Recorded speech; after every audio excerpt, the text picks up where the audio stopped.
Chittagong chamber of commerce and ইন্ডাস্ট্রির বর্তমান কমিটির পদত্যাগের দাবিতে মানববন্ধন করেছে ব্যবসায়ী সমাজের একটি মহল।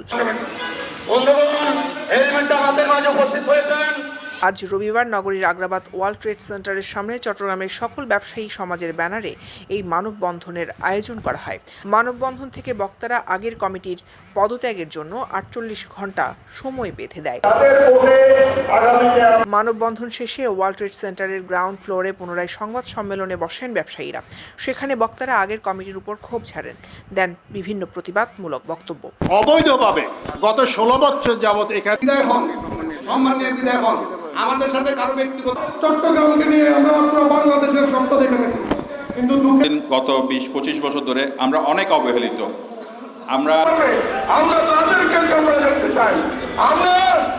মিয়াদ মহিউদ্দিন চৌধুরী বলেছিলেন চট্টগ্রাম রেল বন্দর সাইট কথাকে আমরা ভাঙন করে সাধারণ মানুষ এবং